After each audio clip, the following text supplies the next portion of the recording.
നമസ്കാരം, ഞാൻ Vrinda Arun. Chemmanur international jewellers Kaumudi ഹെഡ്ലൈൻസിലേക്ക് സ്വാഗതം. Presented by NCDC. ആകാംക്ഷയുടെ അവസാന രംഗം. അധികാര മത്സരത്തിന്റെ അണിയറ നാടകം തുടരുന്ന തമിഴകം ഗവർണറുടെ തീരുമാനത്തിന് കാതോർത്ത്. മുഖ്യമന്ത്രി പദത്തിന് ഇരുപക്ഷവും അവകാശവാദം ഉന്നയിക്കെ തീരുമാനം ഇന്നുണ്ടായേക്കും. സുപ്രീം കോടതി വിധിയിൽ തിരിച്ചടി നേരിട്ട ശശികല ഇന്ന് ബംഗളൂരു കോടതിയിൽ. സർക്കാർ രൂപീകരണം വൈകരുതെന്ന ആവശ്യവുമായി ശശികലയുടെ പകരക്കാരൻ എടപ്പാടി പളനിസ്വാമി. ഇന്നലെ ഗവർണറെ കണ്ട പളനിസ്വാമി അവകാശപ്പെടുന്നത് 123 MLA-മാരുടെ പിന്തുണ. കൂടുതൽ പേർ കൂറുമാറി എത്തുമെന്ന പ്രതീക്ഷയുടെ കാത്തിരിപ്പിൽ പനീർശെൽവം. അതിനിടെ അനധികൃത സ്വത്ത് കേസിൽ ശിക്ഷിക്കപ്പെട്ട ശശികല ഉടൻ കീഴടങ്ങണമെന്ന് സുപ്രീം കോടതി. കൂടുതൽ സാവകാശം ആവശ്യപ്പെട്ട് നൽകിയ അപേക്ഷ കോടതി തള്ളി. ചിന്നത്തലൈവയുടെ ബംഗളൂരു യാത്രയ്ക്ക് മുന്നോടിയായി വിശ്വസ്തൻ തമ്പിദുരൈ ബംഗളൂരുവിലേക്ക്. കൂടുതൽ നേതാക്കൾ ശശികലയെ അനുഗമിച്ചേക്കും.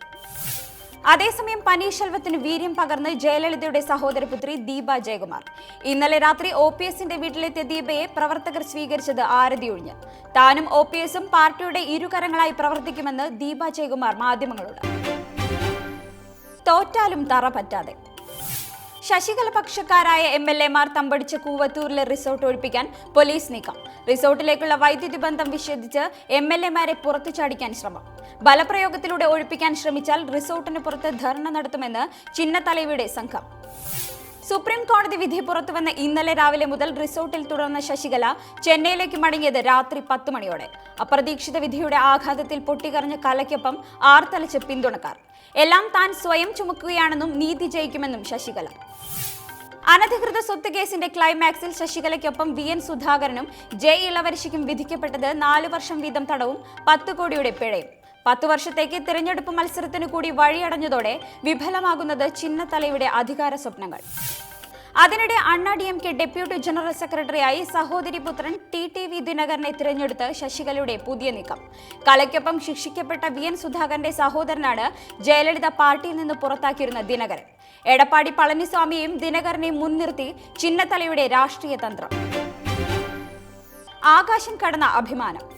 ചരിത്രമെഴുതിയ വിക്ഷേപണ വിജയത്തിന്റെ അമരത്ത് ISRO. 104 ഉപഗ്രഹങ്ങളുമായി PSLV C-37 ശ്രീഹരിക്കോട്ടയിൽ നിന്ന് കുതിച്ചുയർന്നത് രാവിലെ 9:28. ഏറ്റവും അധികം ഉപഗ്രഹങ്ങൾ ഒറ്റയടിക്ക് ബഹിരാകാശത്തെത്തിച്ച് ഇന്ത്യ മറികടന്നത് 37 ഉപഗ്രഹങ്ങൾ എന്ന റഷ്യയുടെ റെക്കോർഡ്.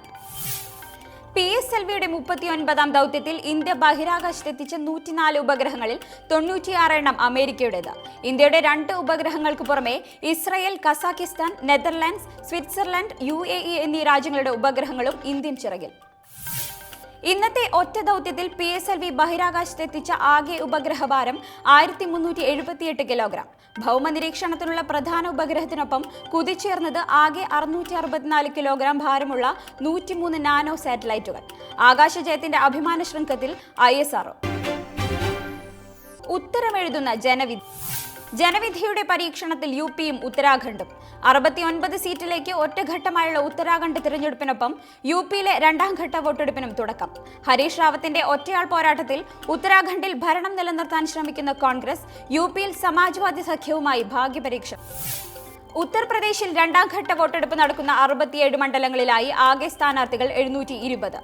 SP നേതാവ് അസം ഖാൻ, മകൻ അബ്ദുള്ള അസം, മുൻ കേന്ദ്രമന്ത്രി ജിതിൻ പ്രസാദ്, BJP നേതാവ് സുരേഷ് കുമാർ ഖന്ന തുടങ്ങിയവർ ഇന്ന് മത്സരം നേരിടുന്ന പ്രമുഖർ.